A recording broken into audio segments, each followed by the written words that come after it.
In military history, few figures stand out as brilliantly as Erich von Manstein, a master strategist and a tactical genius. Von Manstein's name is synonymous with innovation and cunning tactics on the battlefield. Join us as we delve into the life and legacy of this enigmatic military commander who left an inedible mark on World War II.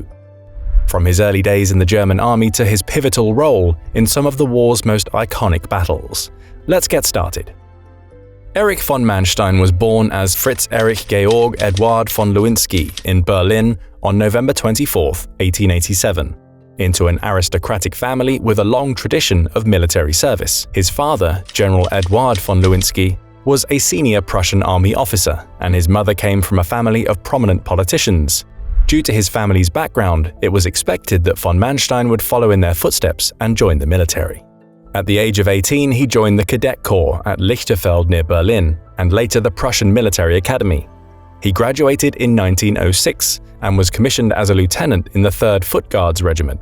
During World War I, von Manstein served on both the Eastern and Western fronts, rising through the ranks to become a captain by the end of the war. After Germany's defeat in World War I, von Manstein remained in the military and was promoted to the rank of major in 1927. He continued to climb the ranks and eventually became a colonel in 1932. It was during this time that he began to develop his innovative military strategies, which would later become his trademark. On the 1st of July 1935, von Manstein was appointed as the head of the operations branch of the Army General Staff. He would play a central role in the development of Fall Rot, Case Red. This strategic plan was designed to safeguard Germany from potential French attacks. During this time, von Manstein interacted with Heinz Guderian and Oswald Lutz, both strong advocates for a significant warfare transformation, with a focus on the panzer's role. Despite the push for change, some officers such as Ludwig Beck, the chief of the Army General Staff, opposed such drastic shifts. As a result, von Manstein proposed an alternative solution: the creation of Sturmgeschütz, or self-propelled assault guns, that would offer robust direct-fire support for the infantry. These Stug units proved to be among the most effective and economical weapons in the German arsenal during World War II. Von Manstein's contributions before and during the Blitzkrieg were instrumental in shaping the course of the conflict and underlined the effectiveness of this innovative military doctrine. Before delving into von Manstein's role in the Blitzkrieg, it's essential to understand the context in which this style of warfare emerged. The term Blitzkrieg refers to a fast and overwhelming military offensive characterized by surprise, speed, and the use of combined arms, infantry, armor, and air support.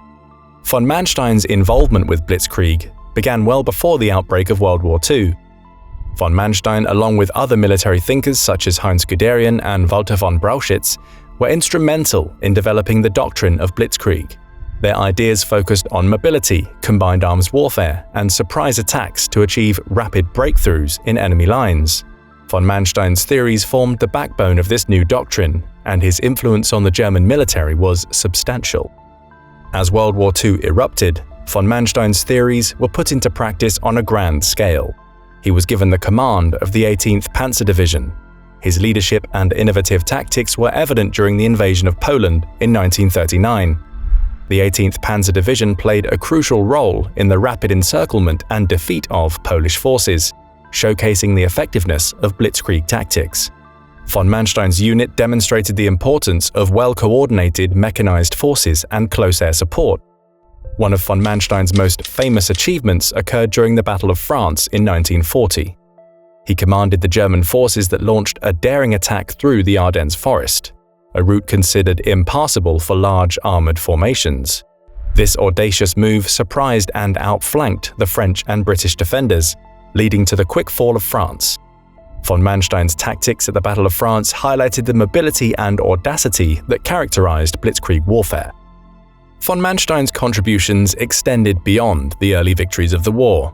He played a key role in the planning and execution of Operation Barbarossa, the invasion of the Soviet Union in 1941. His strategies, particularly in the battles around Kiev, demonstrated the application of Blitzkrieg tactics on the Eastern Front. Von Manstein emphasized the importance of fluid battlefield control, rapid advances, and encirclement to disrupt and destroy Soviet forces.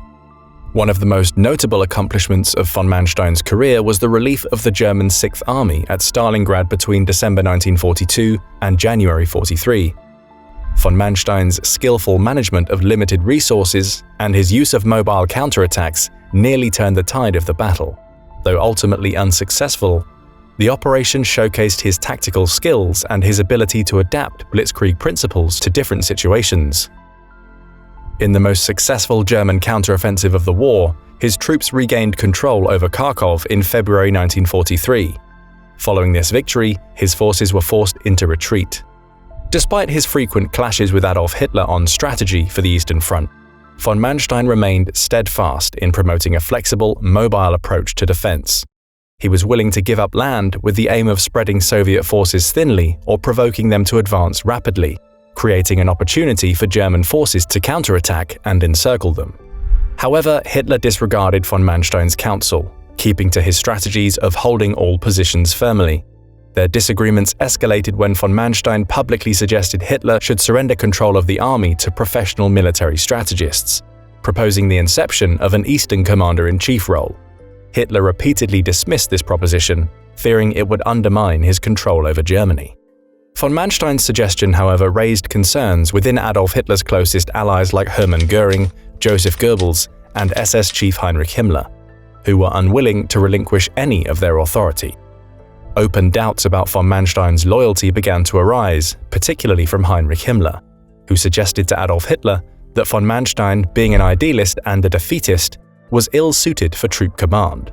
Hitler's patience ran thin with von Manstein's consistent objections, culminating in Hitler relieving von Manstein of his command on March 31, 1944.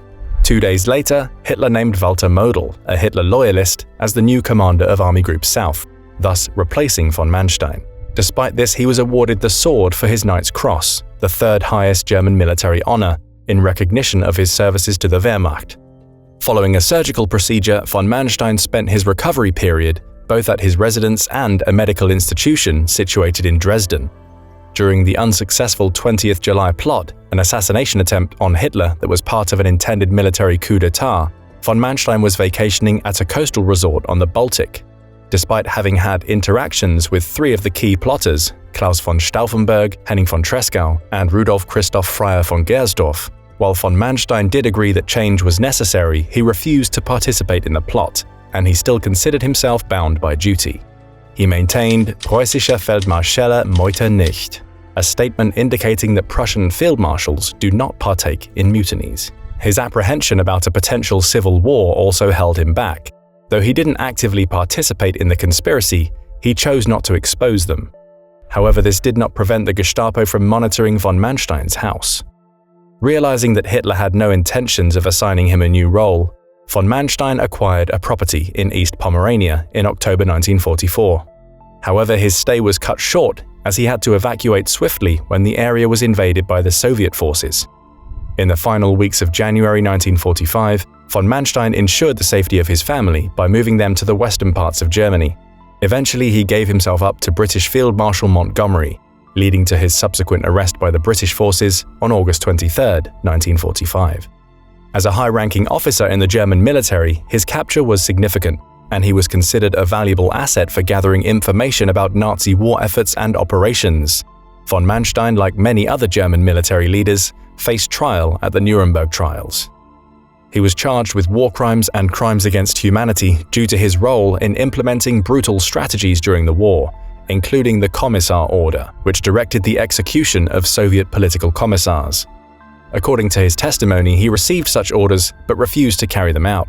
During his trial, von Manstein argued that he had merely followed orders and had not been directly involved in the atrocities committed by Nazi forces. He was questioned about the concentration camps. "Did you at that time know anything about conditions in the concentration camps?" His response was, "No. I heard as little about that as the German people, or possibly even less. Because when one was fighting 1,000 kilometers away from Germany, one naturally did not hear about such things." His defense was not entirely successful, and he was found guilty of war crimes. Von Manstein was sentenced to 18 years in prison, but he was released in 1953 due to health concerns. Following his release, he went on to counsel the West German government about the refounding of its military force, the Bundeswehr, His war memoir, Verlorene Siege, Lost Victories, published in West Germany in 1955, became a best-selling sensation. It was critical of Hitler and his leadership approach. Despite its popularity, historians took issue with von Manstein's focus on the military aspects of the war, overlooking the political and moral implications. This selective focus was seen as an attempt to absolve himself and the High Command from any accountability for the Holocaust. As time passed, von Manstein became the subject of a military cult. Lauded as not just one of Germany's greatest generals, but one of the best in history, he was depicted as a military cult figure and leading personality, a general of almost mythical prowess, receiving immense public and scholarly recognition. Erich von Manstein passed away in Munich on the night of June 9, 1973, following a stroke. Well, that's it for today's video. We hope you like it. What do you think? Was Erich von Manstein Hitler's greatest general? Leave your thoughts in the comments down below, and don't forget to like, subscribe, and hit that notification bell for more History Inside videos.